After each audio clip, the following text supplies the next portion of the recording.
Ayo naik, cepat, waktu kita sedikit. Kita akan melakukan perjalanan kosmik untuk menemukan bintang terbesar di alam semesta.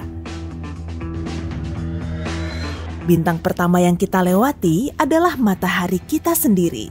Sejauh ini, meski bukan yang terbesar, matahari tetaplah masif. Kamu bisa memasukkan 1 juta bumi di dalamnya. Artinya, jika matahari kita jadikan sebesar bola basket, bumi hanya seukuran setengah penghapus karet. Jika kita menaruh semua planet di satu sisi timbangan dan matahari di sisi satunya, berat kumpulan planet kita tidak akan ada tandingannya. Matahari membentuk 99,9% dari seluruh massa di tata surya kita. Pada dasarnya, massa adalah seberapa banyak bahan atau materi dari suatu benda, dan berkat massa inilah bintang-bintang dapat bersinar. Begini, semakin banyak materi dalam sebuah bintang, semakin tebal dan panas pula intinya. Ini kemudian memulai rantai reaksi kimia. Atom hidrogen saling bertabrakan sehingga membentuk helium dan melepaskan energi super besar. Energi itu adalah cahaya dan panas bintang. Jadi, bintang yang lebih besar sama dengan bintang yang lebih terang. Tapi, makin banyak reaksi yang terjadi, umur bintang semakin pendek. Saat mulai kehabisan bahan bakarnya, bintang akan memasuki fase raksasa. Bintang akan mengembang dan berubah menjadi merah. Ini membawa kita kembali ke misi utama kita. Bintang terbesar yang akan kita temukan kemungkinan besar berada di penghujung usianya.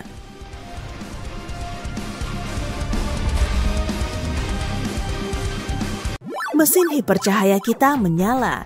Kita akan segera tiba di sistem Lumen 16. Di sini kita akan menemukan salah satu bintang terkecil di seluruh alam semesta, Katai Coklat. Kecil yang aku maksud berarti seukuran Jupiter. Tapi ukurannya terbilang kecil untuk bintang. Katai Coklat juga disebut bintang gagal karena tidak memiliki cukup massa untuk memunculkan reaksi kimia yang kusebut tadi. Artinya, mereka tidak seterang bintang lain, tapi sangat padat. Semua materi di dalamnya bertumpuk begitu erat, beratnya mencapai 80 kali berat Jupiter, meski ukurannya sama. Jika menurutmu itu luar biasa, tunggu sampai kamu melihat Katai Putih. Yang satu ini jauh lebih padat, yang ini bernama Sirius B. Ukurannya juga setara Jupiter, tapi beratnya sama dengan matahari. Sirius B memancarkan cahaya putih redup. Setelah kehabisan bahan bakar, Sirius B akan berubah menjadi merah dan mendingin. Sekarang, mari terbang lebih dekat ke tetangganya yang raksasa, Sirius A. Kamu bisa dengan mudah melihat bintang ini dari bumi, bahkan tanpa teleskop. 2 kali lebih berat dan lebih dari 1,5 kali lebih lebar dibanding matahari kita, Sirius A adalah bintang paling terang di langit malam bumi. Sekarang kita terbang 550 tahun cahaya dari bumi ke konstelasi Cassiopeia. Hampir 100 tahun lalu, ledakan kosmik terjadi di sini. Ledakan ini memperluas atmosfer bintang Gamma Cassiopeia dan sejumlah gas terlempar keluar angkasa. Selain itu, Gamma Cassiopeia menjadi bintang paling terang di konstelasi ini. Ukurannya 10 kali lebih lebar dibanding matahari kita. Beralih ke bintang utara yang terkenal. Anehnya, bintang lain pernah memegang julukan ini selama bertahun-tahun, dan lebih banyak bintang lain akan merebut julukan ini di masa depan. Hal ini terjadi karena bintang kutub utara bumi berubah setiap 26.000 tahun. Bayangkan planet kita seperti gasing yang berputar. Kutub utara bumi bergerak dalam lingkaran kecil menunjuk pada bintang-bintang yang berbeda di bagian utara. Bintang utara saat ini adalah bintang super raksasa yang 37 kali lebih lebar dan 5 kali lebih berat daripada matahari kita. Mudah sekali menemukannya di langit malam, letaknya ada di ujung Ursa Minor. Persiapkan dirimu lagi, kita akan berangkat ke mata badai, pusat galaksi Bima Sakti kita. Untuk melihat bintang selanjutnya, kita perlu beralih ke mode inframerah. Bintang pistol ini bersembunyi dari kita di dalam debu angkasa. Hanya dalam 20 detik, jumlah cahaya yang dipancarkan bintang pistol setara dengan cahaya yang dipancarkan bintang di kampung halaman kita dalam setahun penuh. Ukurannya pun bukan main, 420 kali lebih lebar daripada matahari. Tapi bintang pistol tetap bukan bintang paling terang yang dikenal umat manusia. Gelar bintang paling terang dipegang oleh bintang super raksasa biru di konstelasi Triangulum. Inilah B416. Cahayanya hampir 10 juta kali lebih terang daripada matahari. Tapi ingat, semakin terang sebuah bintang, semakin cepat dia menghabiskan semua bahan bakarnya dan semakin pendek pula umurnya. Dibandingkan katai merah yang hampir tidak bersinar dan membakar bahan bakar jauh lebih lambat, umur B416 akan ratusan ribu kali lebih pendek. 3.400 tahun cahaya dari bumi, ada salah satu objek langit paling langka di alam semesta. Objek ini adalah bintang hiperaksasa kuning bernama Rho Cassiopeia. Di antara bintang yang tak terhitung jumlahnya di galaksi kita, hanya ada beberapa lusin bintang hiperaksasa. Dan meski bintang ini sangat jauh dari bumi, kamu masih bisa melihatnya di langit tanpa bantuan teleskop. Alasannya, bintang ini 300.000 kali lebih terang daripada matahari kita. Selain itu, Rho Cassiopeia juga 900 kali lebih lebar daripada bintang kita. Dan warna kuningnya memberitahu kita bahwa cadangan bahan bakarnya akan bertahan lama. Saat Rho Cassiopeia mulai memerah dan mengembang, dia akan menjadi salah satu bintang terbesar di seluruh alam semesta. Sekarang kita bergerak ke konstelasi Orion. Bintang yang terlihat di depan kita, Betelgeuse, adalah salah satu bintang terbesar yang bisa dilihat dengan mata telanjang. Ukurannya 700 kali matahari kita. Jika Betelgeuse menggantikan posisi matahari, permukaannya akan menyentuh sabuk asteroid yang letaknya di antara orbit Jupiter dan Mars. Betelgeuse akan menelan 4 planet bagian dalam, termasuk bumi. Tapi bintang ini membuat astronom sangat antusias. Mereka memperkirakan Betelgeuse akan meledak dan mempertunjukkan ledakan super indah dalam 10.000 tahun mendatang. Ledakan ini akan menjadi peristiwa astronomi terbesar sepanjang masa karena kita akan dapat mengamati supernova dari jarak dekat, tapi terbilang aman. Bintang yang meledak akan bersinar seterang bulan setengah. Cahayanya akan terlihat pada langit di siang hari selama 1 tahun dan pada malam hari untuk beberapa tahun lebih lama. Sekarang kita mendekati bintang yang 1000 kali lebih lebar daripada matahari. Mu Cephei adalah bintang hiperaksasa, pemegang gelar bintang paling merah yang diketahui manusia. Warnanya menunjukkan bahan bakarnya akan habis tak lama lagi. Tapi ukurannya masih sangat besar sehingga bisa menampung 1 miliar matahari di dalamnya. Dan karena masanya, bintang ini pada akhirnya akan menjadi supernova atau bahkan lubang hitam. Mari kita berjalan sampai hampir 4.000 tahun cahaya dari rumah kita. Ini dia super raksasa merah bernama Phaeae Canis Majoris. Ini salah satu bintang paling besar dan paling terang di Bima Sakti. Bintang ini bisa memuat 3 miliar matahari. Dan meski ukurannya sangat besar, bintang ini ternyata sangat ringan. Beratnya hanya setara 17 matahari. Untuk takaran objek langit, bisa dibilang bintang ini setara dengan balon yang ditiup. Dalam 100.000 tahun mendatang, Phaeae Canis Majoris akan meledak menjadi hipernova. Radiasi gamma akan menghancurkan semua kehidupan di area alam semesta di dekatnya. Tapi bintang ini sangat jauh dari tata surya kita, sehingga kita akan tetap aman. Jika MY kita letakkan di tengah tata surya kita, radiusnya akan sampai ke orbit Saturnus. Untuk mengingatkanmu seberapa jauh Saturnus itu, bayangkan seperti ini. Cahaya matahari membutuhkan waktu 8 menit untuk sampai ke bumi. Untuk sampai ke Saturnus, dibutuhkan lebih dari 1 jam. Dibandingkan bintang masif ini, matahari hanyalah sebutir pasir. MY adalah salah satu bintang paling terang dan paling merah di alam semesta kita. Semakin besar dan merah sebuah bintang, semakin dekat pula ujung usianya. Jadi, kita bukan hanya sedang melihat titannya alam semesta, tapi juga salah satu benda langit tertua yang ada saat ini. Bintang terbesar kedua di alam semesta adalah Uy Scuti. Lebarnya sekitar 2,5 miliar kilometer, 16 kali jarak bumi ke matahari. Ini adalah bintang variabel yang berubah-ubah cahayanya. Kecerahannya berubah setiap 2 tahun. Ujeskuti adalah pemecah rekor dalam penghabisan bahan bakar per tahun. Ilmuwan memperkirakan Ujeskuti akan berubah kembali ke suhu yang lebih panas seperti raksasa kuning. Perjalanan kita akan segera berakhir. Di hadapan kita terdapat Stephenson 218. Dibutuhkan 20.000 tahun bagi cahaya dari bintang ini untuk mencapai bumi. Di planet terestrial mungil kita ini, sulit untuk mengabaikan raksasa merah sebesar ini. Lebarnya 2150 kalinya matahari kita. Kita butuh 10 miliar matahari untuk mengisi volumenya.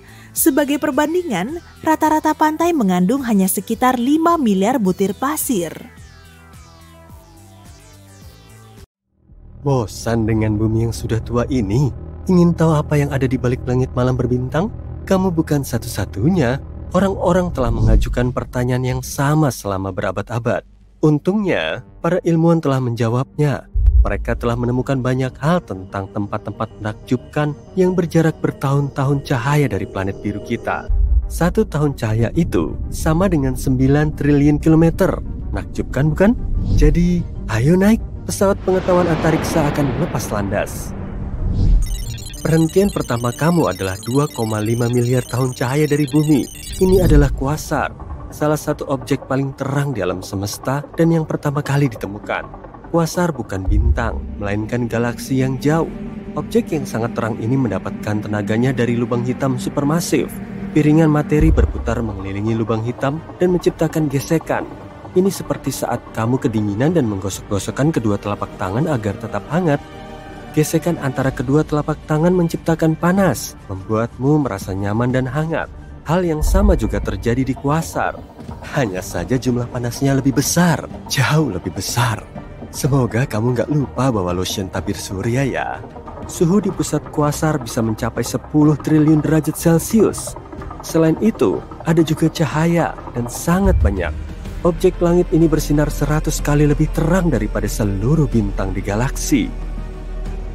Waktunya untuk mendinginkan diri, tepatnya minus 272 derajat Celcius.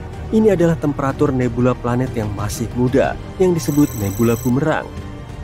Nebula ini berada 5.000 tahun cahaya dari bumi. Teleskop Hubble milik NASA menangkap gambar formasi tersebut pada tahun 1998. Nebula ini tersusun dari gas yang berasal dari bintang yang mendekati akhir siklus hidupnya. Di dalam nebula itu lebih berangin daripada di kota paling berangin. Kecepatan angin mencapai 500.000 km per jam. Dan kalian harus berterima kasih karena suhu di nebula yang sangat dingin. Para peneliti sangat terkesan saat mengetahui bahwa suhu nebula bumerang hanya 1 derajat di atas 0 absolut. 0 Kelvin seharusnya merupakan suhu terdingin. Ini adalah titik di mana semua aktivitas molekul dan atom berhenti. Jadi ingin menyalakan termostat di pesawat ruang angkasa ini? Selanjutnya, kamu akan pergi ke tempat yang mungkin tidak ingin kamu kunjungi. Maaf, ini adalah lubang hitam yang paling masif. Raksasa ini terletak di jantung galaksi besar, sekitar 10,4 miliar tahun cahaya dari planet kita. Masanya 66 miliar kali lebih besar dari massa matahari. Cukup untuk membuat lubang hitam supermasif di galaksi kita merasa malu. Massa lubang hitam ini hanya 4,5 juta kali massa matahari. Tapi sebaiknya kamu tidak mendekatinya karena makanan lubang hitam terdiri dari materi. Dengan menghitung seberapa banyak materi yang dikonsumsinya, para ilmuwan bisa menentukan laju pemuaiannya. Dan lubang hitam itu punya selera makan yang tinggi. Para astronom meyakini ada lubang hitam sangat besar yang bersembunyi di suatu tempat di alam semesta. Kalau benar ada, masanya diperkirakan lebih besar dari 100 miliar kali massa matahari. Saatnya untuk ngemil sesuatu yang ringan. Wahana ini memasuki sistem Kepler 51. Sistem ini merupakan rumah bagi planet-planet paling ringan di alam semesta yang kita kenal, yang disebut sebagai super puff. Kayaknya lembut gitu ya, dan memang benar. Massa planet-planet ini sama atau sedikit lebih besar dari massa bumi. Tapi bukan berarti planet-planet itu kecil. Bayangkan planet-planet itu seperti permen kapas raksasa seukuran Jupiter. Planet-planet ini adalah planet yang baru lahir dan atmosfernya masih dalam proses pendinginan. Kamu mungkin harus menunggu proses ini selesai karena 270 derajat Celcius itu panas banget. Tapi bagi para ahli, planet super puff ini istimewa. Planet-planet ini sangat langka karena sejauh ini cuma ada kurang dari 20 planet yang berhasil ditemukan. Siap ikut lomba? Katakanlah pesawat yang kamu naiki melaju dengan kecepatan 40.000 km per jam. Ini adalah rekor kecepatan manusia saat ini. Rekor ini dibuat oleh trio astronot NASA dari misi Apollo 10 pada tahun 1969. Oh bukan, aku nggak lagi ngomongin Neil Armstrong dan Buzz Aldrin. Mereka sih di misi Apollo 11 setelahnya. Saat ini, kamu akan berpacu dengan bintang yang berjarak 18.000 tahun cahaya dari bumi. Keuntungan terbesarmu adalah bintang ini merupakan bintang neutron. Bintang ini terbentuk ketika bintang masif lainnya kehabisan bahan bakar nuklir dan tidak bisa menopang dirinya sendiri. Bayangkan ada mobil yang berjalan dengan tangki kosong. Berarti kemenangan udah di depan mata kan? Ya, nggak juga. Saat sebuah bintang masif merasa waktunya sudah habis, ia akan mengerut dan mulai berputar. Para pemain seluncur indah juga melakukan hal yang sama saat berputar. Mereka melipat lengan mereka untuk meningkatkan putaran secara maksimal. Bintang neutron ini adalah juara di alam semesta. Bintang ini berputar dengan kecepatan 250 juta kilometer per jam. Itu kira-kira 24% dari kecepatan cahaya. Wow! Kamu ngerasa kehabisan energi nih? Saatnya mengisi ulang energi dari semburan sinar gamma. Sinar gamma adalah gelombang elektromagnetik yang dihasilkan oleh berbagai bentuk radiasi. Semburan ini tidak diketahui oleh ilmu pengetahuan hingga akhir tahun 1960-an. Satelit yang dilengkapi dengan detektor sinar gamma secara tidak sengaja merekam semburan radiasi yang sangat besar di luar tata surya. Apa itu? Bukan sesuatu yang gelap, tentu saja, karena ini adalah bentuk cahaya yang paling energik. Para ilmuwan meyakini bahwa semburan sinar gamma terjadi ketika dua bintang neutron bertabrakan dan membentuk lubang hitam. Penjelasan lainnya adalah bahwa semburan sinar gamma merupakan tahap akhir dalam kehidupan supernova. Peristiwa ini terjadi ketika sebuah bintang memutuskan untuk meledak. Semburan sinar gamma bersinar lebih terang daripada berlian. Sinarnya 1.000.000 triliun kali lebih terang dari matahari. Ini baru isi ulang energi yang mantap. Moodmu udah lebih baik sekarang. Kamu mau mengunjungi tempat yang punya daya tarik. Bukan resor pantai indah, melainkan Magnetar. Magnetar adalah bintang neutron dengan sedikit keunikan. Magnetar memiliki medan magnet yang triliunan kali lebih kuat dari yang ada di planet kita. Tapi jangan tertipu oleh daya tariknya yang kuat. Kamu gak akan bisa selamat untuk bisa menceritakan kisahnya kalau kamu terlalu dekat dengan Magnetar. Pada tahun 2004, suar yang muncul dari permukaan Magnetar berhasil memampatkan medan magnet bumi dari jarak 50.000 tahun cahaya. Cukup mengesankan untuk bintang seukuran satu kota. Kamu jadi pengen kerja sama dengan magnet besar ini untuk melakukan misi pencurian terbesar yang pernah ada. Magnetar memiliki kemampuan untuk menggesek semua kartu kredit di planet bumi dari jarak setengah perjalanan ke bulan. Untungnya bagi kita, NASA sudah menemukan 31 bintang yang mirip sejauh ini. Kamu baru saja lolos dari tarikan Magnetar. Tiba-tiba, kamu mulai merasakan ada kekuatan aneh yang menarikmu menjauh dari tempat tinggalmu. Itu adalah The Great Attractor, salah satu misteri terbesar di alam semesta. Ketidakteraturan gravitasi yang sangat besar ini telah menarik kita semakin dekat dan semakin dekat dengannya selama miliaran tahun. Para ilmuwan memperkirakan bahwa The Great Attractor terletak di pusat gugus super Laniakea. Nama ini berarti surga yang tak terukur dalam bahasa Hawaii. Gugus ini merupakan kumpulan planet, bintang, dan asteroid raksasa. Galaksi tempat tinggal kita, Bima Sakti, hanyalah setitik cahaya di gugus super yang sangat besar ini. Menurut teori Big Bang, bukan yang acara TV itu ya, tapi teori yang sebenarnya. Alam semesta telah mengembang ke segala arah. Tapi The Great Attractor yang misterius itu memperlambatnya. Gimana caranya? Para peneliti masih perlu mencari tahu. Sisi terangnya, peneliti ternyata pandai menamai sesuatu. Akhir alam semesta akan disebut Big Crunch. Itu juga kalau masih ada orang yang bisa menyebutnya begitu. Perjalananmu juga berakhir di ujung alam semesta. Galaksi terjauh dari bumi adalah juga galaksi tertua. Galaksi-galaksi yang terbentuk pertama kali setelah Big Bang melayang paling jauh. Jadi, setiap kali mendeteksi titik yang sangat jauh, teleskop-teleskop canggih memberikan gambaran kepada para ilmuwan tentang asal-usul alam semesta. Pada tahun 2017, para astronom mengamati bintang terang yang melesat keluar dari galaksi Bima Sakti. Objek ini terus ngebut pada kecepatan 3,2 juta kilometer per jam, hampir 4 kali lebih cepat dari gerak matahari mengelilingi pusat galaksi Bima Sakti. Bintang induk kita ini perlu waktu lebih dari 225 juta tahun untuk melakukan 1 kali orbit penuh. Tapi masalahnya, bintang pengembara itu bergerak berlawanan arah dari kebanyakan orbit bintang saat mengelilingi pusat galaksi kita. Dan anehnya lagi, bintang itu terdiri dari materi yang sangat berlainan. Para astronom kemudian bisa mengidentifikasi komposisinya yang berupa atom logam berat. Padahal, kebanyakan bintang lain terdiri dari unsur yang jauh lebih ringan.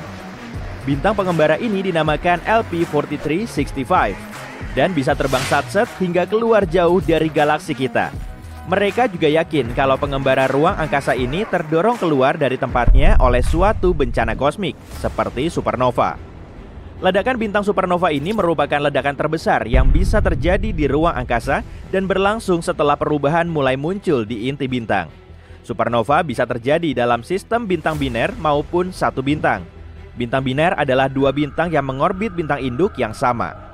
Katai putih superpadat yang jadi salah satu bintangnya bisa mencuri materi dari bintang pasangannya. Dan setelah beberapa saat, si pencuri mengakumulasi banyak materi lalu meledak menjadi supernova. Ada juga supernova yang dipicu oleh bintang tunggal yang mendekati masa akhir hidupnya karena telah kehabisan bahan bakar. Massa yang masuk ke inti bintang akan terus bertambah dan akhirnya inti bintang jadi terlalu berat sampai nggak mampu lagi menahan gravitasinya sendiri. Setelah intinya runtuh, muncullah supernova yang melepaskan banyak energi. Tapi para astronom masih belum bisa menjelaskan proses pembuangan LP4365 ini dari galaksi kita oleh supernova. Tiap ada pertanyaan, malah makin memunculkan lebih banyak pertanyaan lain. Mungkin itu cuma bintang pendamping yang terlontar oleh gelombang kejut setelah ada supernova, atau malah serpihan dari bintang yang meledak.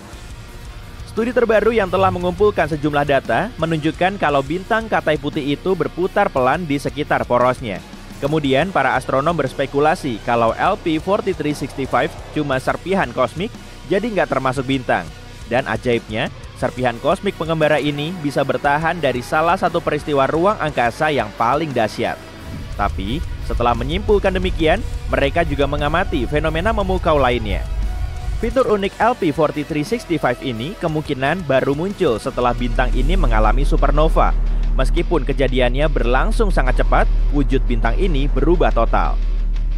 Kebanyakan bintang punya unsur utama helium dan hidrogen, tapi LP4365 emang beda dari yang lain, karena di dalamnya terdapat unsur berat seperti magnesium, oksigen, dan neon. Supernova pasti telah menambahkan semua atom ini ke komposisi bintang tersebut. Dan para astronom menggolongkan semua unsur yang lebih berat dari helium sebagai logam. Artinya, setelah mengalami supernova, LP4365 berubah menjadi metalik. Saat ini, sang bintang nggak punya planet sendiri, tapi satelit tes milik NASA mengamati adanya keanehan. Jadi satelit ini punya misi mencari planet jauh yang melintas di depan bintang induknya dengan mengamati cahaya yang redup. LP4365 justru makin cerah dan baru meredup lagi tiap 8,9 jam. Kemungkinan bintang ini bisa berdenyut, tapi biasanya denyutan bintang nggak berlangsung secara teratur. Jadi menurut penjelasan yang lebih logis, permukaan bintang ini nggak rata. Saat bintang berputar, bintik matahari terbawa masuk, kemudian nggak terlihat lagi. Berarti bagus dong? Dan setelah mengetahui kecepatan rotasi bintang ini, para astronom bisa menggali proses yang berlangsung di dalamnya sekitar 5 juta tahun yang lalu, selama supernova.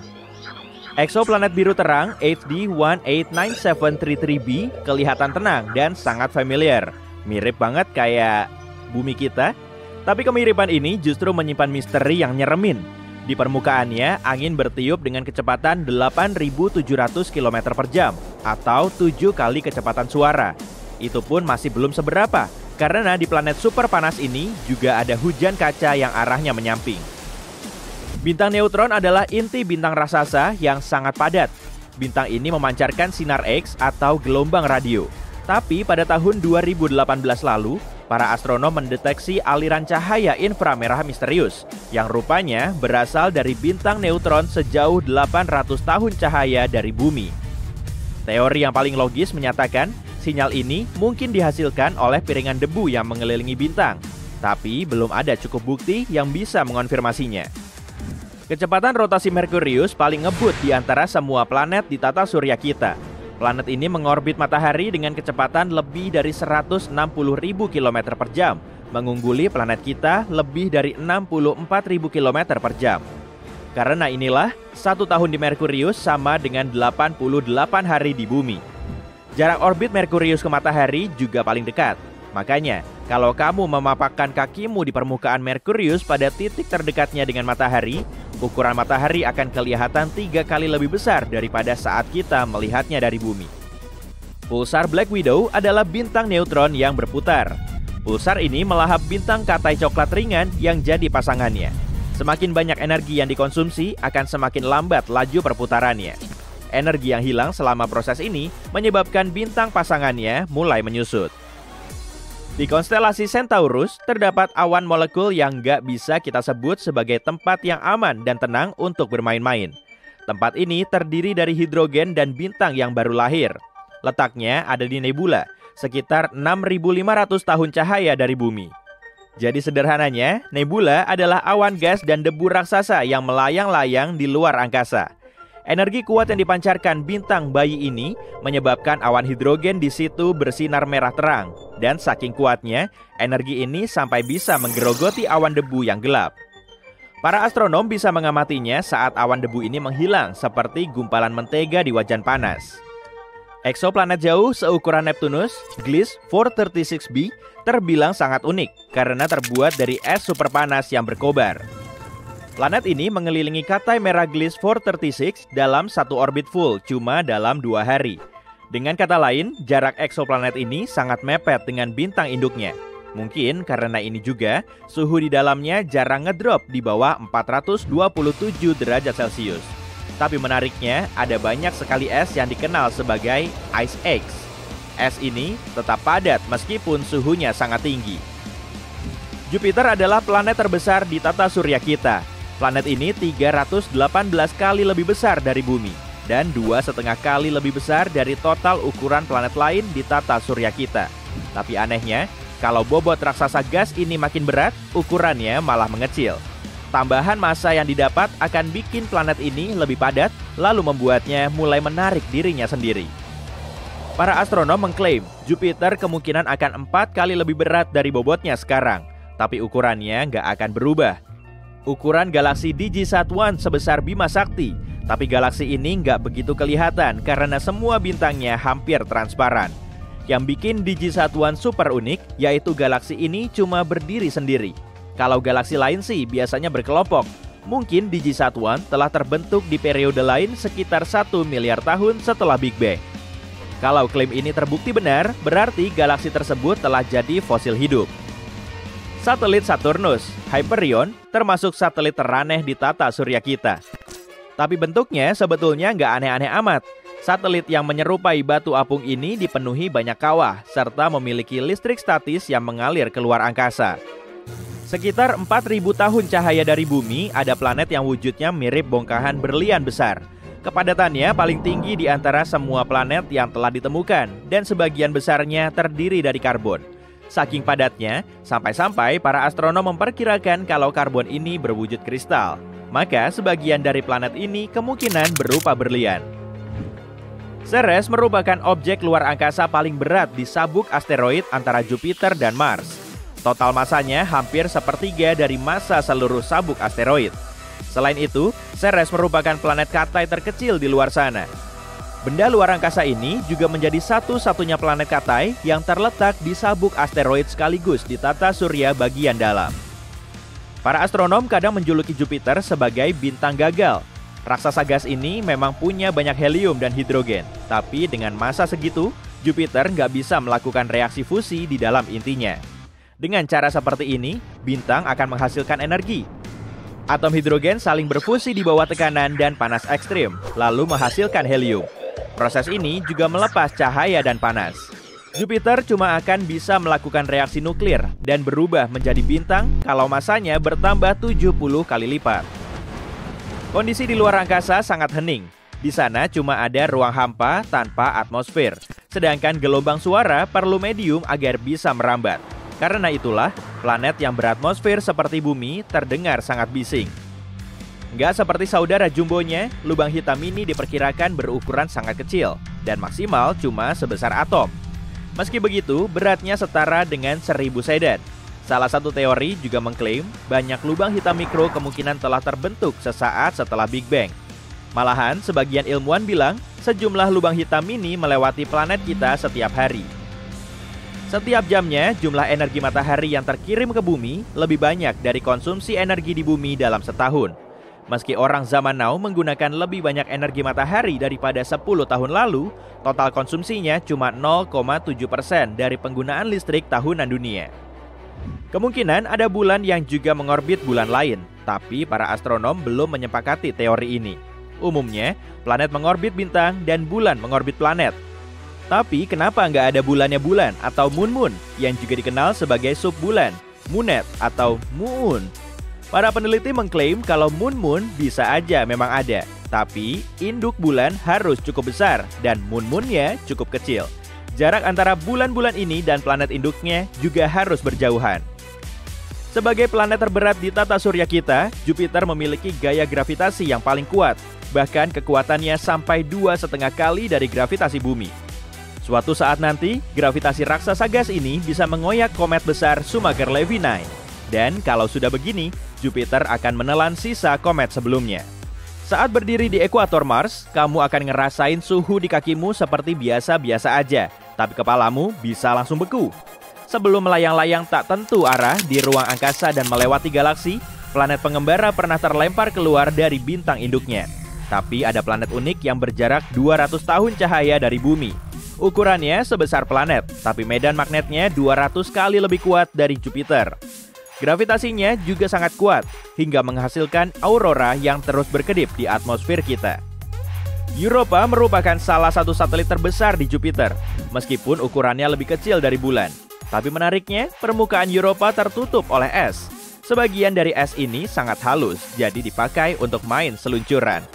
Selain itu, lompatan setinggi 1,2 meter di planet kita akan melambungkanmu hingga hampir 7 meter ke udara Europa. Meski begitu, kecepatan pendaratannya kurang lebih sama dengan di bumi. Haumea alias planet Katai yang mengorbit sabuk Kuiper punya bentuk oval unik dan 2 satelit. Karena satu harinya cuma berlangsung selama 4 jam, Haumea digolongkan sebagai objek besar yang rotasinya paling cepat di seluruh tata surya kita. Yang paling misterius tentang Haumea, justru planet ini punya cincin tipis selebar 64,4 km di sekelilingnya. Para astronom belum bisa menjelaskan proses dan asal-muasal objek langit ini, hingga akhirnya muncul di sekitar planet Katai tersebut.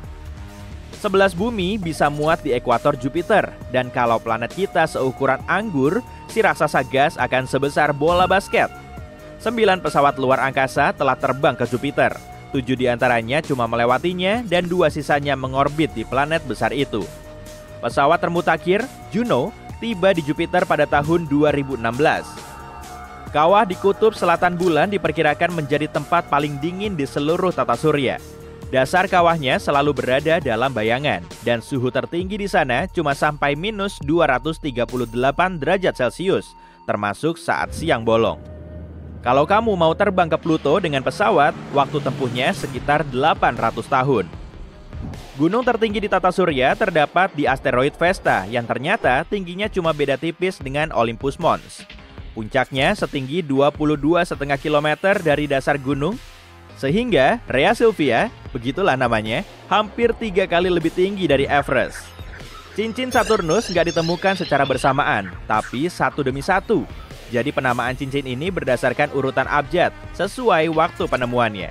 Dan akhirnya namanya jadi begini: D, C, B, A, F, G, dan E. Sehari di Venus kurang lebih selama 243 hari di bumi. Berarti kalau mau weekendan di Venus, kamu harus nunggu sekitar 3 tahun di bumi.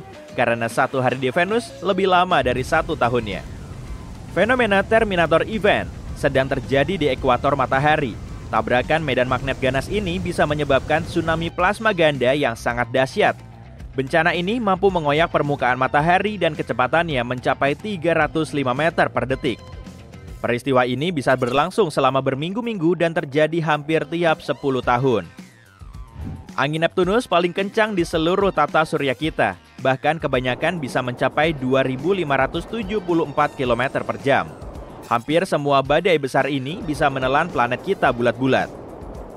Bintang paling terang ke-18 di langit malam alias Fomalhaut bisa jadi pemandangan yang mencekam. Bintang ini dijuluki mata Sauron. Karena cincin debu dan serpihan di sekelilingnya terlihat mirip mata raksasa yang tatapannya bikin nyalimu langsung ciut. Masa bintang misterius ini 2 kalinya masa matahari dan jaraknya 25 tahun cahaya dari bumi. Kalau dalam ukuran kosmik sih, jarak segitu terbilang dekat. Mars punya 2 satelit, yaitu Phobos dan Deimos. Dalam 30-50 juta tahun ke depan, gaya gravitasi planet ini akan mengoyak Phobos. Dan peristiwa ini mungkin akan menyebabkan terbentuknya cincin di sekitar Mars. 1 asteroid seukuran mobil memasuki atmosfer bumi setiap tahun. Penyusup kayak gini bisa aja menghancurkan 1 kota kecil dari muka bumi. Debu dan asapnya akan naik ke atmosfer, menghalangi sinar matahari yang mau masuk ke permukaan planet kita. Akibatnya, suhu global ngedrop dan iklim pun berubah. Tapi untungnya, asteroid seperti ini sudah terbakar di atmosfer sebelum mendekati permukaan bumi. Sinyal radio yang terpancar dari ruang angkasa saat menghubungi bumi nggak sekuat bola lampu di lemari es. Setelah sampai di bumi, kekuatannya cuma 1/1 kuintillion watt. Pantesan aja ya, antena yang menangkap sinyal super lemah ini sangat besar. Deep Space Network yang mendeteksi sinyal dari pesawat luar angkasa punya antena parabola yang berukuran hingga 70 meter, lebih besar dari lapangan sepak bola. Pada tahun 1999, NASA kehilangan pengorbit Mars karena tim tekniknya menggunakan sistem metrik, sedangkan tim yang lain menggunakan bantuan sistem imperial. Nebula adalah awan gas dan debu raksasa. Seiring waktu, gravitasi akan menarik gumpalan debu dan gas ini hingga ukurannya terus besar. Gravitasinya juga semakin kuat. Akhirnya, massa nebula akan jadi sangat berat hingga runtuh oleh gravitasinya sendiri, lalu terbentuklah bintang baru. Sekitar 4.000 tahun cahaya dari bumi, tepatnya di konstelasi Scorpion, ada nebula kupu-kupu berdiameter lebih dari 3 tahun cahaya. Struktur di dalam nebula ini menjadi salah satu bentuk paling jelimet yang pernah teramati. Bintang induk nebula yang berupa katai putih punya suhu 250.000 derajat Celcius. Artinya, bintang ini terbentuk dari bintang besar lain yang diperkirakan lebih dari 5 kali lebih besar dari matahari kita. Katai putih ini dikelilingi cincin tebal yang ekuatornya punya debu dan gas. Mungkin karena itulah seluruh strukturnya kelihatan mirip jam pasir atau kupu-kupu. Kalau semua asteroid di tata surya digabungin, total masanya nggak akan melebihi 10% dari massa bulan kita. Ada awan uap air yang melayang-layang di luar angkasa. Awan ini mengelilingi lubang hitam supermasif sejauh 12 miliar tahun cahaya dari bumi. Awan mengandung 140 triliun kali dari seluruh volume air di planet kita. Para astronom memperkirakan awan air ini muncul 1,6 miliar tahun lebih lambat dari alam semesta kita. Objek terpadat di ruang angkasa adalah bintang neutron. Meski cuma seukuran 1 kota kecil, masanya sekitar 1,4 kali massa matahari. 1 sendok teh materi bintang neutron akan seberat 1 miliar ton. Dan gravitasi bintang neutron 2 miliar kali lebih kuat dari gravitasi di planet kita. Pada tahun 1993, probe Galileo sedang melakukan perjalanan melewati asteroid mini dan diameter maksimumnya 32 km. Tetap aja sih, objek kecil ini punya satelit selebar 1,6 km. Para astronom telah menemukan banyak satelit yang mengorbit di berbagai planet kecil di tata surya. Kita dilingkupi matahari.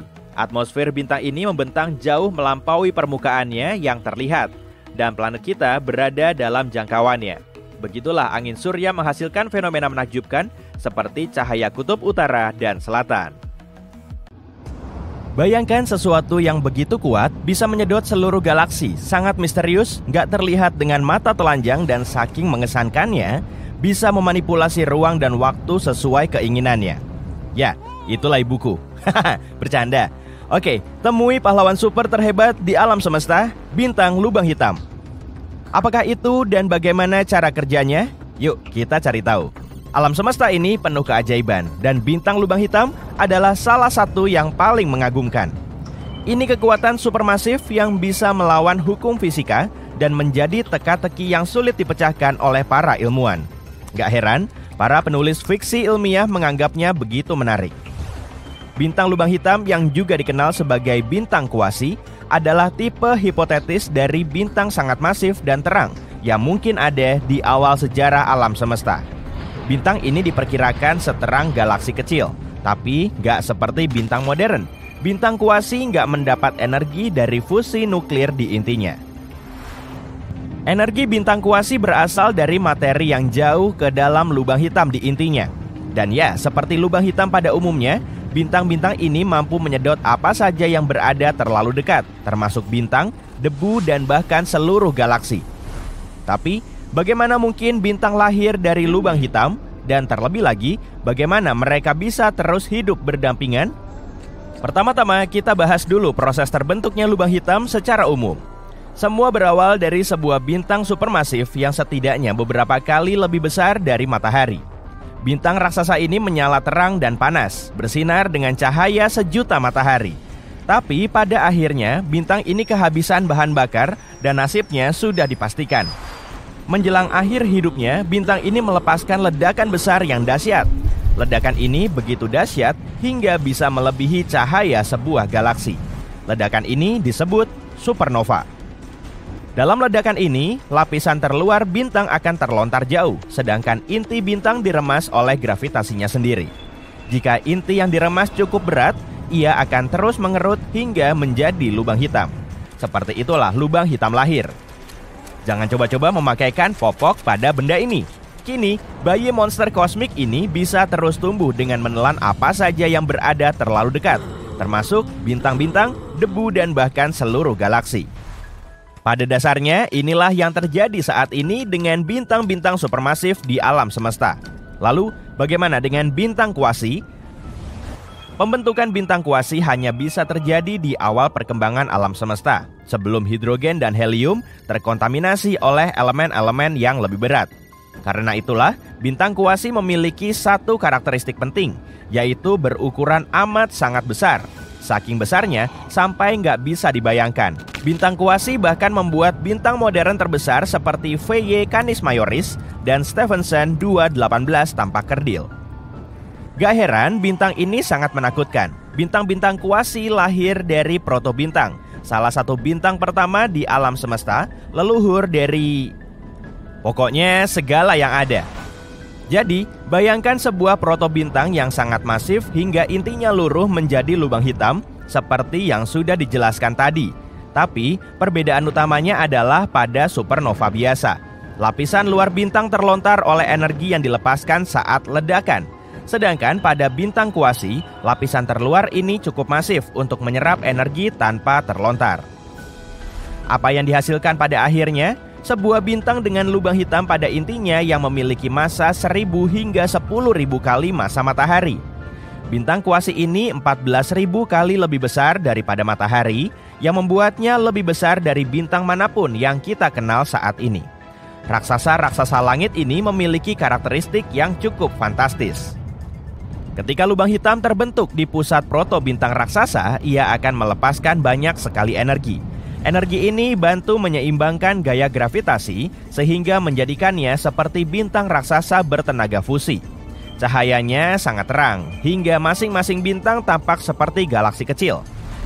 Bintang kuasi memiliki masa hidup yang pendek, sekitar 7 juta tahun.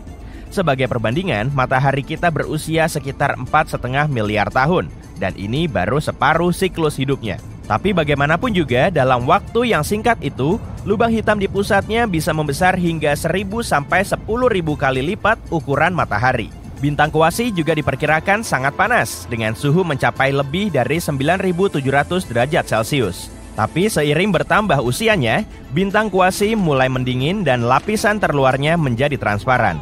Pada akhirnya, suhunya mendingin hingga mencapai 3.727 derajat Celcius. Dan pada titik itu, bintang kuasi nggak akan bersinar lagi karena nggak bisa bertahan pada suhu itu.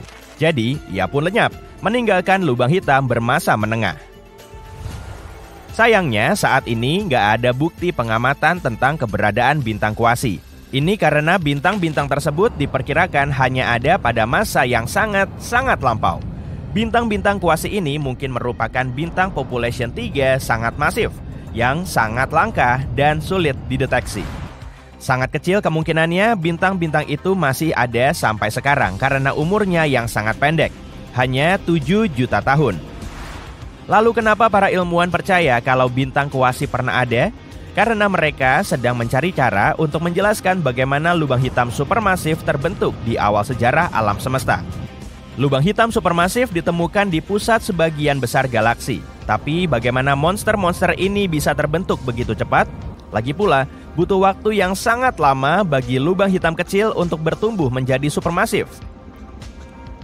Disinilah gagasan tentang bintang kuasi muncul. Bintang-bintang ini bukan hanya kekuatan alam yang merusak, tapi juga ibarat sabuk hitam dalam seni bela diri gravitasi. Bintang-bintang kuasi bisa membengkokkan dan memelintir apa saja yang diinginkannya. Karena itulah, jika bintang-bintang ini benar-benar ada, mereka pasti memainkan peran penting dalam evolusi galaksi. Pasti ada peran penting dalam pembentukan alam semesta yang kita kenal. Nah, lubang hitam berukuran menengah yang tertinggal pada akhirnya bisa berubah menjadi lubang hitam supermasif di pusat-pusat galaksi. Tapi, kita masih belum bisa memecahkan misteri kosmik ini. Mendeteksi dan mempelajari bintang lubang hitam seperti mencari jarum dalam tumpukan jerami. Hanya saja, alih-alih jarum yang dicari adalah objek tak tampak dan misterius, dan tumpukan jeraminya berupa antariksa yang sangat luas. Tapi dengan bantuan teknologi yang canggih dan pemikir hebat, para ilmuwan semakin dekat dengan penyingkapan rahasia raksasa-raksasa angkasa ini. Berikut ini beberapa hal yang bisa membantu kita dalam penelitian ini. Pertama, gelombang gravitasi. Gelombang ini seperti riak di ruang waktu yang disebabkan oleh pergerakan objek-objek masif. Albert Einstein sudah memprediksinya pada abad ke-20, tapi baru bisa terdeteksi pada tahun 2015. Keberadaannya bisa diketahui dengan mengamati tabrakan dua lubang hitam. Temuan ini membuktikan lubang hitam bisa menyatu dan merupakan sumber gelombang gravitasi yang sangat kuat. Para ilmuwan berharap dengan mempelajari gelombang ini, mereka bisa mengetahui lebih banyak tentang pembentukan dan pertumbuhan lubang hitam. Kita juga bisa coba mendeteksi bintang kuasi dengan mengamati efek gravitasinya pada objek-objek di dekatnya. Ini seperti mencoba menemukan penjahat dari sidik jarinya. Sebagai contoh, jika lubang hitam berada di dekat sebuah bintang, para ilmuwan bisa mengamati cahaya bintang yang terdistorsi saat tertarik ke arah lubang hitam. Dan tentu saja, kita bisa menggunakan teknologi yang kita miliki, seperti teleskop sinar X, inframerah, dan radio. Ini memungkinkan kita mempelajari lubang hitam dengan berbagai cara dan pada berbagai tahap kehidupannya. Dengan kata lain, para ilmuwan bekerja keras untuk mengungkap rahasia raksasa-raksasa antariksa ini. Kita mengembangkan teleskop-teleskop baru, mencari lubang hitam purba dan berusaha memahami hubungan antara bintang-bintang lubang hitam dan materi gelap. Dan kita sudah berhasil mendapatkan beberapa penemuan luar biasa seperti gelombang gravitasi. Semua ini akan membawa kita semakin dekat untuk menyingkap rahasia bintang kuasi. Dan saat kita menemukan kebenaran tentang mereka, itu akan menjadi lembaran baru dalam sejarah sains. Ledakan radiasi gamma yang kuat cuma berlangsung setengah detik, tapi energi yang dilepas sangatlah besar, melebihi energi yang dihasilkan matahari kita dalam 10 miliar tahun. Ledakan singkat ini menerangi seluruh langit, lalu cahaya itu berubah menjadi cahaya yang jauh lebih lembut dan lebih tahan lama. Astronom meneliti fenomena ini dengan sinar X, radio, optik, dan gelombang inframerah. Ternyata manusia akhirnya melihat kelahiran magnetar untuk kali pertama. Magnetar ini mungkin terbentuk setelah dua bintang neutron bergabung. Fenomena ini menghasilkan kilonova, salah satu ledakan bintang paling terang dan paling besar. Cahayanya akhirnya mencapai planet kita pada 22 Mei tahun 2020 lalu.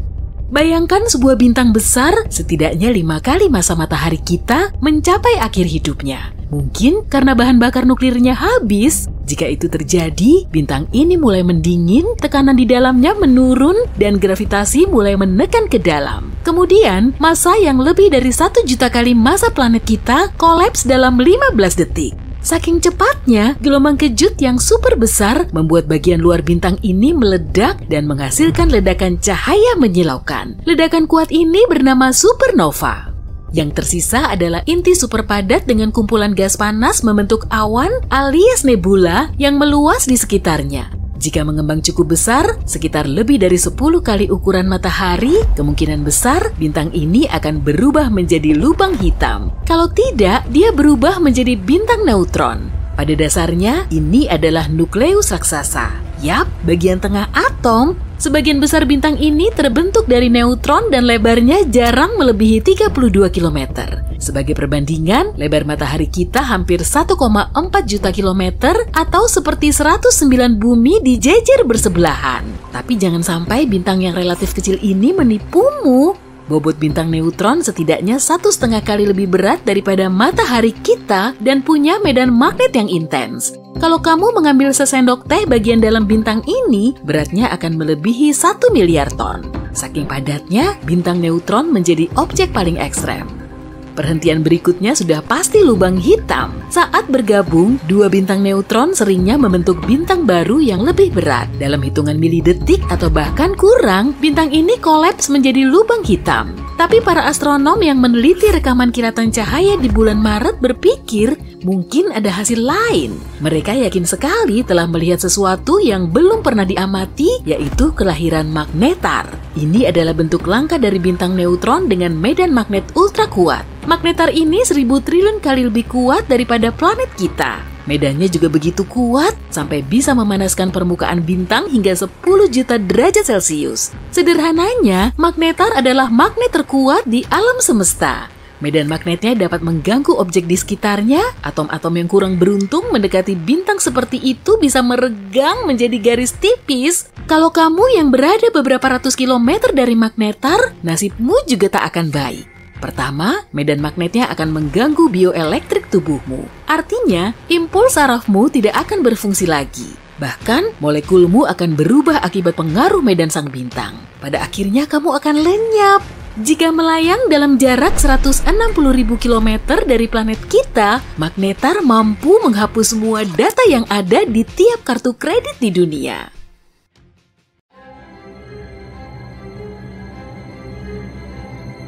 Untuk melihat salah satu peristiwa astronomi paling signifikan sepanjang masa, kami pergi ke Amerika Selatan.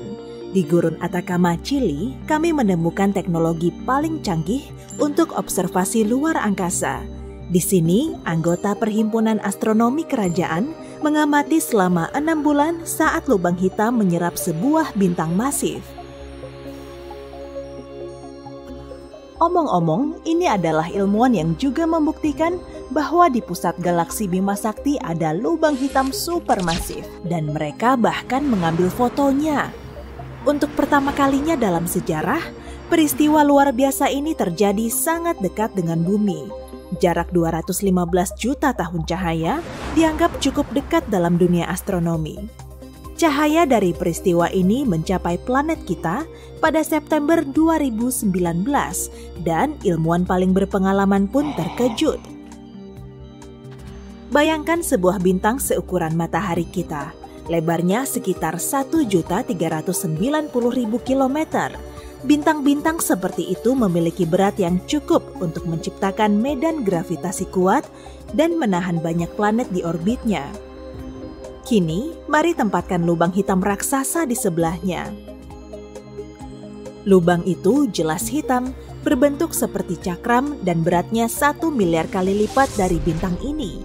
Gaya medan gravitasinya sangat besar, tidak ada yang bisa lepas dari gaya gravitasinya. Benda yang bisa bergerak pada kecepatan cahaya akan tetap jatuh ke jurang hitam ini. Cahaya sendiri tidak bisa lepas dari batasannya. Begitu bintang memasuki medan gravitasi lubang hitam, ia tidak memiliki peluang. Pada awalnya, ia mencoba menahan tarikan lubang hitam. Namun, lapisan luar bintang mulai meregang menuju lubang hitam seperti spaghetti. Ini karena gaya tarik yang kuat. Jika kamu memiliki kesempatan untuk mengulurkan tangan ke arah lubang hitam, kamu akan melihat jari-jarimu mulai meregang dan memanjang. Ini karena gaya tarik meningkat seiring pertambahan panjang. Oleh karena itu, ia bekerja lebih kuat daripada di lengan. Itulah sebabnya proses menarik benda ke dalam lubang hitam ini disebut spaghettifikasi. Hal pertama yang terisap ke dalam lubang hitam adalah mahkota bintang. Ini adalah kulit terluar bintang yang terdiri dari plasma panas. Kamu mungkin memperhatikan bagaimana bintang mulai menyusut ukurannya. Ini karena plasma membentuk sebagian besar dari matahari yang terlihat. Ketika spaghetti plasma panas ini mencapai lubang hitam, ia mungkin tampak tetap berada di tepi cakram dan terus mengorbit lubang hitam. Namun nyatanya tidak ada kata mundur lagi. Partikel bintang telah mencapai horizon peristiwa jurang gelap. Medan gravitasi lubang hitam membelokkan cahaya di sekitar tepinya, sehingga horizon peristiwa terlihat seperti kerosong bagi pengamat. Astaga, banyak metafora makanan di sini. Aku mulai lapar. Kamu mungkin juga melihat semacam kekacauan di cincin ini, seolah-olah beberapa partikel cahaya bergerak ke satu arah dan yang lain ke arah lain. Ini terjadi karena efek cermin, tapi kita bisa yakin bahwa apapun yang mencapai horizon peristiwa, cepat atau lambat akan ditarik ke dalam singularitas atau mutiara hitam lubang hitam. Ilusi lain yang kamu lihat adalah partikel bintang di horizon peristiwa bergerak lebih lambat. Nyatanya, objek supermasif seperti lubang hitam membelokkan ruang waktu di sekitar mereka. Semakin besar objek tersebut, semakin lambat waktu berjalan di dekatnya. Jika kamu menggantung satu arloji di samping lubang hitam dan satu lagi di dinding kamarmu, kamu akan melihat jarum detik pada arloji pertama hampir tidak bergerak, sementara sepanjang hari berlalu di bumi. Sebagai pengamat, partikel cahaya seperti telah memperlambat pergerakannya. Namun nyatanya, itu mungkin telah diserap lubang hitam sejak lama. Sekarang, aliran besar plasma merah panas memercik ke ruang angkasa. Sama seperti saus spaghetti, ketika sebuah lubang hitam telah menyerap materi bintang, ia memancarkan sinar energi yang sangat kuat dengan kecepatan sekitar 10.000 km per detik. Pelepasan energi ini disertai dengan kilatan cahaya yang intens. Berkat kilatan inilah, para ilmuwan bahkan dapat mendeteksi proses ini sejak awal. Fenomena ini bisa diamati saat supernova meledak. Jika tidak ada yang tersisa dari tubuh bintang, kita masih bisa melihat debu bintang dan partikel lain di horizon peristiwa lubang hitam. Mirip seperti keju parmesan yang ditaburkan di atas spaghetti. Hei, tolong hentikan kalau aku mulai berlebihan. Saat proses spaghettifikasi selesai, sekitar setengah dari berat bintang telah terlempar keluar angkasa sebagai debu dan partikel bercahaya. Separuh lainnya terserap seluruhnya oleh lubang hitam. Para ilmuwan mengamati proses ini selama hampir 6 bulan. Tapi yang lebih menarik adalah menyelam ke dalam lubang hitam sendiri. Ya, kita belum bisa melakukannya, tapi kami bisa membuat simulasi untuk proses ini. Ini drone kecil, teman logam kita. Agak seperti bakso ya? Harap maklum, aku belum makan siang. Saat ini, ia berada pada jarak yang aman dari lubang hitam. Panjangnya sekitar 3 lebar horizon peristiwa. Objek pada jarak ini dapat mengorbit lubang hitam dengan aman. Namun, jika sedikit lebih dekat, ia akan ditelan oleh kegelapan tak terhingga.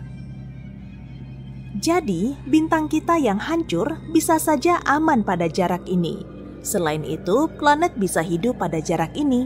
Dan jika ada sumber cahaya dan panas yang sesuai di suatu tempat di dekatnya, kehidupan juga bisa ada di tempat ini. Tapi, tujuan kita adalah singularitas, dan kita memandu bakso itu, maksudku drone, lebih dekat ke horizon peristiwa. Setelah beberapa menit, daya tarik mulai menguat dan drone mulai meregang seperti spaghetti. Ketika ia mulai berputar di sekitar cakram hitam, itu berarti ia telah mencapai horizon peristiwa dan mulai turun ke jurang hitam tak berbatas. Sekarang, mari kita lihat semuanya dari sudut pandang drone. Semua cahaya dari bintang yang dilihatnya menjadi biru. Ini disebut pergeseran biru gravitasi. Saat jatuh ke dalam lubang hitam, medan gravitasinya menarik foton cahaya ke bawah, memberinya energi. Panjang gelombangnya semakin pendek, sehingga foton merah berubah menjadi biru. Drone terus jatuh dan sudah benar-benar tersembunyi dari mata kita. Dan robot itu hanya melihat sinar biru yang terang dan tipis. Sekarang ia dalam kegelapan total. Tidak ada apa-apa di sini, bahkan waktu. Di sini, waktu berjalan sangat lambat sehingga seluruh tata surya kita bisa menjadi tua dan lenyap selama 1 menit di lubang hitam. Tapi, drone kita akan hidup sampai baterainya habis. Hei, drone melihat seberkas cahaya lagi. Cahaya itu semakin dekat dan lebih menonjol. Sekarang, drone akan mengalami kejatuhan yang sama, tapi secara terbalik. Setelah meninggalkan singularitas, jantung dari lubang hitam, drone akan kembali berada di horizon peristiwa. Cahaya dari bintang berangsur-angsur berubah dari biru menjadi merah. Kemudian drone itu terlempar keluar angkasa, mungkin di galaksi yang jauh.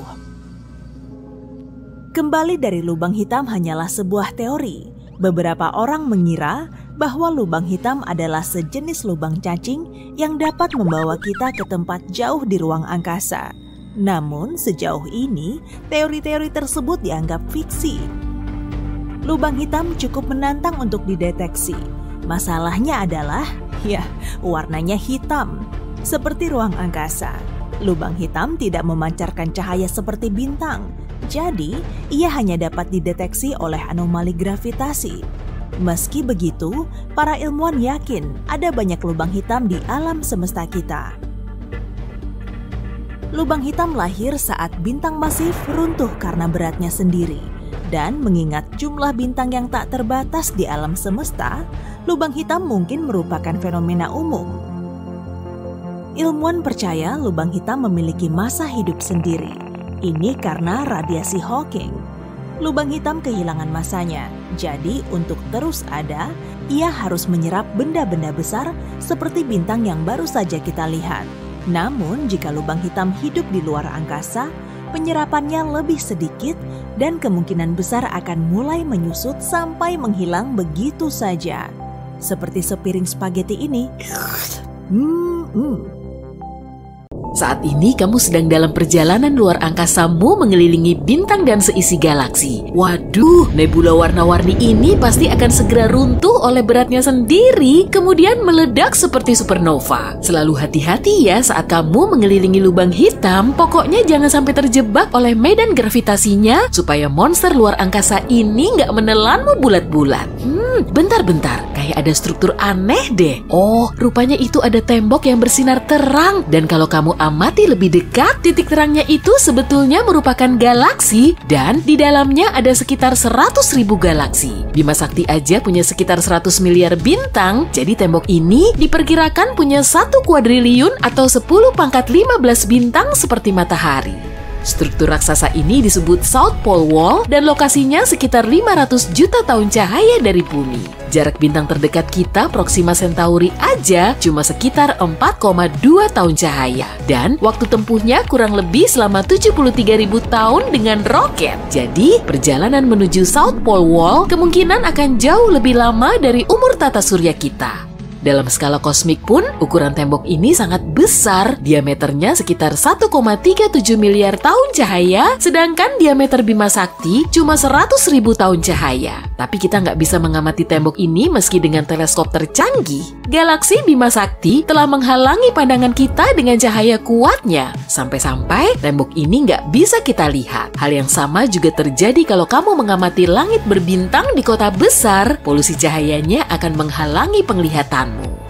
Meski begitu, para ilmuwan bisa mendeteksi objek jumbo ini dengan metode pergeseran merah. Semua objek di alam semesta ini terus bergerak dan mengembang setelah terjadi Big Bang miliaran tahun yang lalu. Nah, saat galaksi bergerak, gelombang cahayanya akan berubah. Dengan mengukur perubahan ini, para saintis bisa tahu jenis objek dan proses pergerakannya. Dan ternyata ukuran tembok ini masih kalah besar dari tembok besar Hercules Corona Borealis. Superstruktur galaksi terbesar ini berdiameter sekitar 10 miliar tahun cahaya atau kurang lebih 10% dari seluruh alam semesta yang teramati. Tembok ini juga punya gugus galaksi dan kita bisa mendeteksinya saat terjadi semburan sinar gamma. Peristiwa ini ditandai dengan adanya gelombang elektromagnetik paling benderang di alam semesta. Dari jarak bertahun-tahun cahaya pun fenomena ini masih bisa teramati. Semburan ini sangat jarang terjadi dan di Bima Sakti aja cuma berlangsung tiap jutaan tahun sekali. Kalau kita ngelihat banyak semburan singkat di tempat yang sama, berarti di situ terdapat banyak objek mirip Bima Sakti. Jadi, di luar angkasa ada banyak galaksi. Di alam semesta juga ada grup kuasa raksasa atau Huge LQG yang diameternya sekitar 4 miliar tahun cahaya. Satu foton cahaya akan menempuh waktu hingga seumur bumi kita cuma untuk menjelajahi seluruh strukturnya. Bobot struktur raksasa ini kurang lebih 6,1 kuintiliun kali lebih berat dari matahari dan sejauh ini para saintis telah nemu hingga 73 kuasar di dalamnya. Inilah beberapa objek paling unik di alam semesta. Dan ini merupakan inti aktif galaksi. Di pusat kuasarnya terdapat lubang hitam supermasif yang bisa melahap materi di sekitarnya. Gaya gravitasi super kuat akan menerbangkan materi di sekitar lubang hitam hingga membentuk cakram. Kemudian, cakram ini akan berubah menjadi sumber radiasi paling kuat di luar angkasa. Nah, sebagai gambarannya, kekuatan radiasi dari satu kuasar aja bisa mencapai puluhan hingga ratusan kali lipat dari seluruh bintang di galaksi kita. Karena radiasinya sangat kuat, kita bisa mendeteksi kuasar dari kejauhan. Makanya, objek ini juga dijuluki sebagai suar semesta. Ilmuwan mengamati kuasar untuk menganalisis alam semesta dan pergerakannya. Salah satu kuasar terjauh dari bumi berjarak sekitar 13,1 miliar tahun cahaya. Umurnya juga termasuk yang tertua di alam semesta. Kuasar ini mulai terbentuk sekitar 690 juta tahun setelah Big Bang dan sudah berumur hampir 3 kali lebih tua dari tata surya kita. Cahayanya masih sangat benderang, yaitu sekitar 4 kali 10 pangkat 14 kali lebih terang dari matahari. Menurut para ilmuwan, di bagian pusatnya terdapat lubang hitam supermasif yang bobotnya sekitar 800 juta kali lebih berat dari matahari. Struktur raksasa ini hanyalah blok konstruksi di alam semesta kita. Coba amati baik-baik ya, ini tata surya kita. Terus kita perkecil dikit, ada bintang induk kita di galaksi Bima Sakti. Perkecil lagi, di sini ada grup lokal dan semua titik terang ini menjadi galaksinya. Lalu ada Andromeda dan ini galaksi Triangulum beserta puluhan galaksi kecil lain yang terhubung oleh gravitasi. Diameter struktur ini sekitar 10 juta tahun cahaya atau 100 kali lebih panjang dari galaksi kita. Oke, kita perkecil lagi ya. Dan di sini ada super gugus Virgo yang diameternya 20 kali lebih panjang dari grup lokal. Di dalamnya ada sekitar 30.000 galaksi dan total masanya sekitar 1 kuadriliun kalinya massa matahari. Kita perkecil lagi yuk. Di sini ada super gugus Laniakea yang ukurannya 3 kali lebih besar. Di situ juga ada super gugus Virgo dan sejumlah gugus kecil lain. Jumlahnya kurang lebih 100.000 galaksi dan ini masih belum selesai loh. Jadi kita perlu memperkecil lagi gambar ini. Di sini ada kompleks supergugus spesies Cetus yang menaungi sekitar 60 gugus galaksi. Jadi jumlah galaksi di dalamnya lebih banyak dari butiran pasir di gurun luas. Selanjutnya ngapain lagi nih? Perkecil lagi dong. Nah, inilah alam semesta kita yang teramati. Di sini ada lebih dari 500 miliar galaksi dan sekitar 1 sekstiliun bintang. Alam semesta yang teramati juga punya struktur sendiri. Bentuk gugus galaksi menyerupai rantai dan tembok kayak struktur tadi. Tapi untaian ini terpisah oleh area kekosongan absolut bernama void. Dan di sini nggak ada materi sama sekali. Jumlah molekulnya juga lebih sedikit daripada di ruang kosong. Salah satu void ini juga dikenal sangat misterius dan kita sering menyebutnya sebagai super void Eridanus atau titik dingin. Objek ini mulai muncul sekitar 380.000 tahun setelah Big Bang, ukurannya mendekati 1 miliar tahun cahaya, dan void ini bisa menampung ratusan hingga ribuan galaksi dengan triliunan bintang. Sebagian ilmuwan memperkirakan titik dingin ini mungkin telah dihasilkan dari peristiwa tabrakan dahsyat di alam semesta. Ada juga teori yang nyebutin kalau alam semesta kita menyerupai gelembung yang berisi tembok dan rantai galaksi. Kalau jumlah gelembung ini sampai tak terhingga, kemungkinan kita akan punya dunia paralel atau semesta lain. Gelembung semesta kita dulunya pernah berdekatan dengan gelembung lain. Dindingnya saling bersentuhan dan kedua semesta ini saling menyatu selama beberapa waktu. Tapi kemudian semesta itu terus bergerak. Area di dekat kedua gelembung tersebut terus menipis hingga sambungannya rusak, lalu kedua gelembung ini semakin terpisah. Saat itulah alam semesta lain mengambil sebagian materi dari gelembung kita. Semua galaksi yang dulunya mengisi super void Eridanus beralih ke semesta paralel. Dan para ilmuwan meyakini kalau kita bisa menembus ke gelembung semesta lain. Tapi kalau kita melintasi semesta cuma dengan terbang langsung, waktu tempuhnya pasti akan sangat lama. Jadi kita perlu menggunakan portal atau lubang cacing. Gini nih caranya. Ada selembar kertas dengan titik A di sini dan titik B di sebelah sini. Di sini kita nggak perlu melintas dari titik A ke B, tapi cukup ngelipat kertasnya aja sampai titik A berhimpitan dengan titik B. Kemudian kita perlu bikin lubang kecil untuk memintas jalan dan mempersingkat waktu. Sebagian saintis juga meyakini jalan pintas ke alam semesta lain berada di lubang hitam. Tapi gimana cara kita bertahan di lubang hitam setelah jatuh ke dalamnya ya? Nah, kita perlu milih lubang hitam yang cukup besar. Jadi intinya, gravitasi memiliki peranan penting. Kalau kamu jatuh di lubang hitam, efek gravitasinya akan semakin terasa saat jarakmu cukup dekat. Semakin mepet akan semakin kuat, kemudian gaya gravitasi yang mengenai kepalamu akan jauh lebih kuat dari gravitasi di kakimu, hingga akhirnya tubuhmu akan memanjang seperti spaghetti. Tapi kalau kamu jatuh di lubang hitam supermasif seperti yang ada di pusat galaksi, gaya gravitasinya akan naik secara perlahan. Masanya bisa jutaan kali lebih berat dari matahari atau bahkan lebih.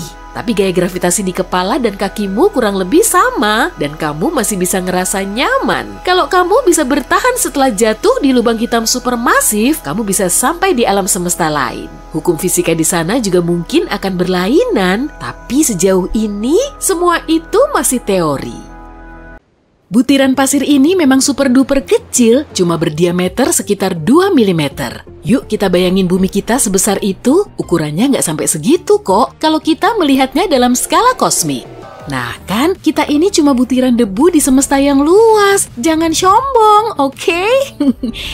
Nggak percaya? Tonton terus videonya sampai habis ya. Bulan akan ada di sekitar sini, jaraknya sekitar 5 cm dan ukurannya sekitar sepertiganya butiran pasir. Tapi ini cuma perkiraan loh ya, jadi anggaplah begitu.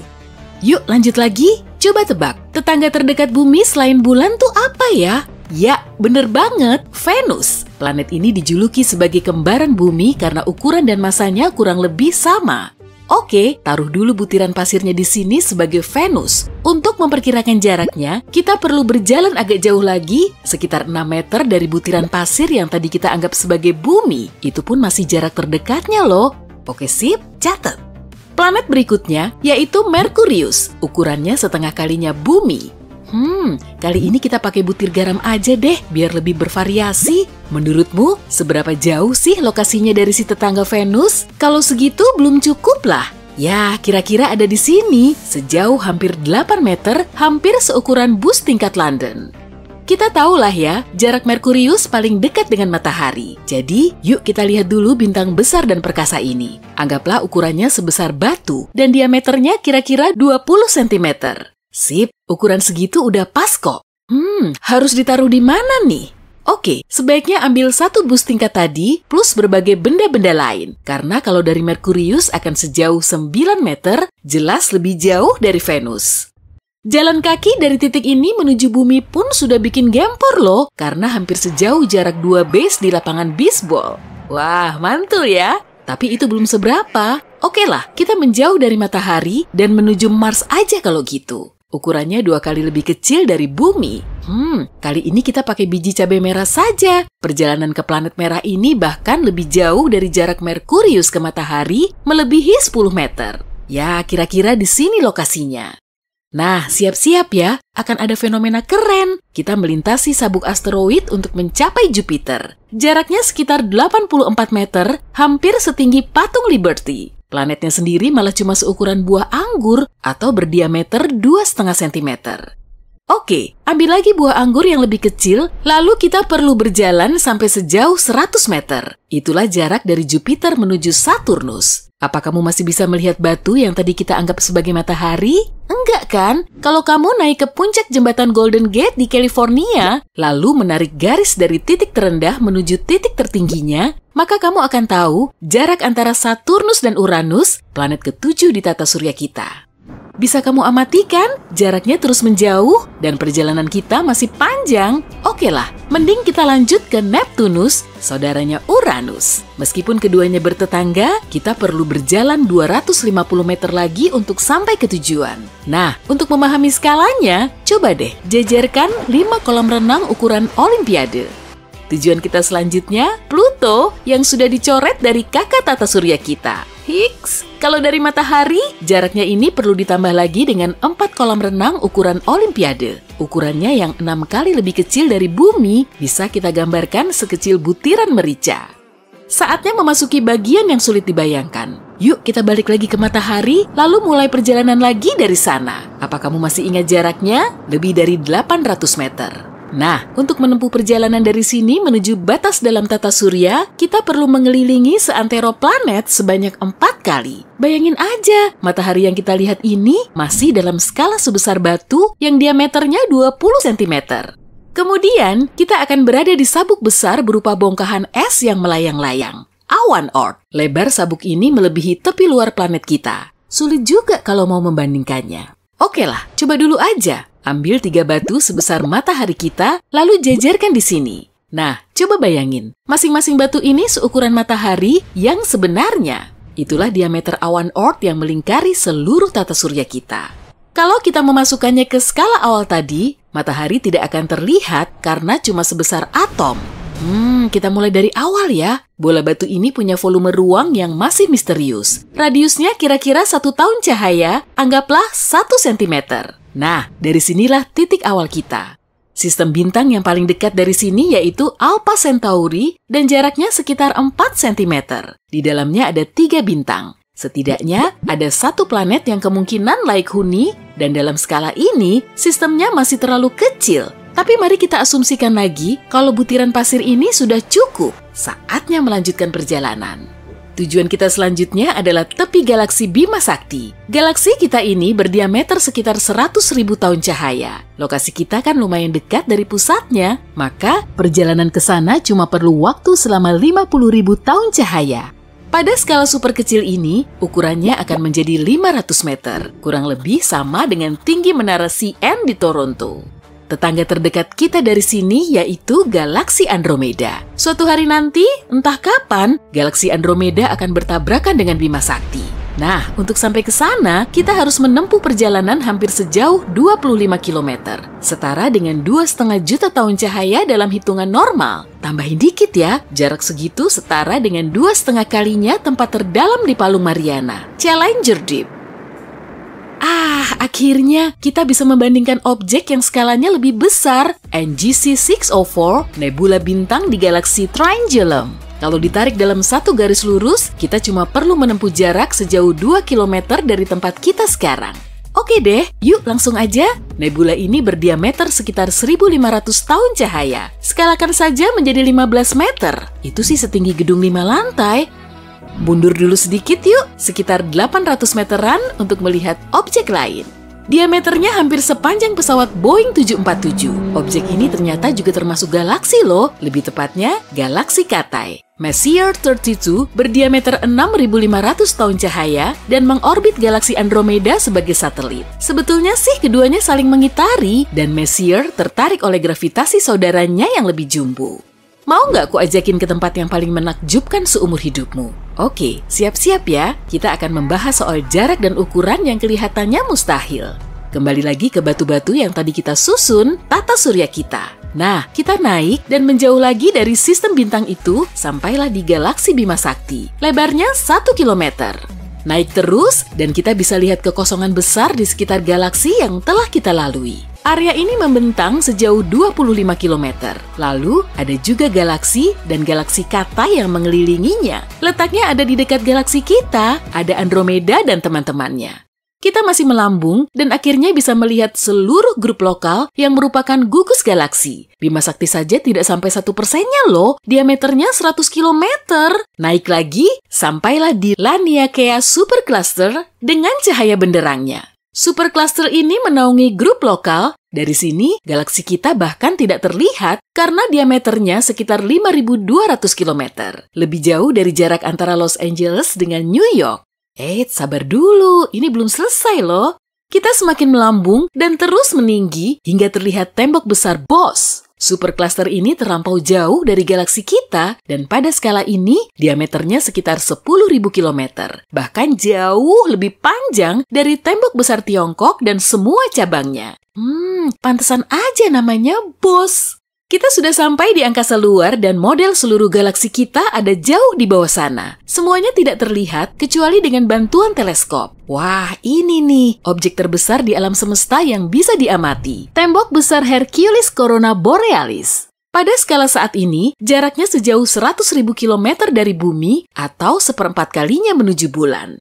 Diameternya juga sama, sehingga perlu 1/4-nya lagi. Di luar sana ada triliunan galaksi, nebula, dan bintang. Kemungkinannya juga hampir tak terbatas, tapi semesta selalu berkembang. Prosesnya masih terus berlangsung.